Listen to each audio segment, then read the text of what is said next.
पाक भारत टकरा, कोलंबो में सूरज निकल आया, लेकिन बारिश का इम्कान अब भी मौजूद। एशिया कप वनडे सुपर 4 मरहले में पाक भारत टाकरे के लिए एक तरफ क्रिकेट पंडितों की आराज सामने आ रही है, तो दूसरी तरफ तेज हवाओं और गरज चमक के साथ बारिशों की पेशेनगोई ने शायकीन क्रिकेट को परेशान कर रखा है। एशिया कप के सुपर 4 मरहले का दूसरा मैच आज कोलंबो में भारत के खिलाफ खेलेगा। ताहम दुनिया क्रिकेट के अहम तरीन टाकरे से कबल आसमान पर गहरे बादल मंडलाने लगे, जिससे शायकीन क्रिकेट तो तशवीश लाक हो गई। ताहम अब कोलंबो में सूरज निकल आया है।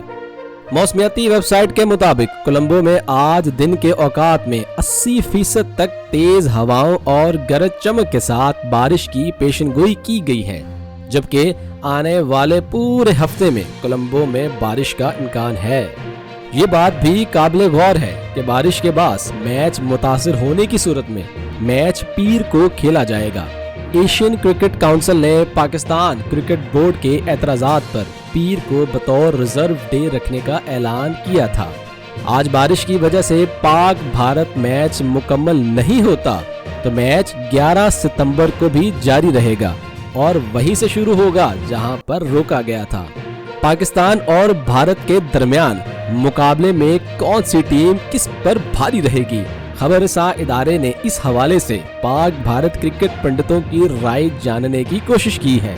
साबिक भारतीय कप्तान अजहरुद्दीन ने कहा कि इस वक्त पाकिस्तान टीम फॉर्म में है, लेकिन कोहली से उम्मीदें हैं। साबिक क्रिकेटर मोइन खान का कहना है कि एशिया कप में भारत को पाकिस्तान आना चाहिए था। साबिक क्रिकेटर अब्दुल रज़ाक ने कहा, एशिया कप में भारत की बॉडी लैंग्वेज कमजोर नजर आ रही है। भारत के साबिक क्रिकेटर कपिल देव ने कहा, बहुत सारी चीजें होनी चाहिए थी जो नहीं हो रही।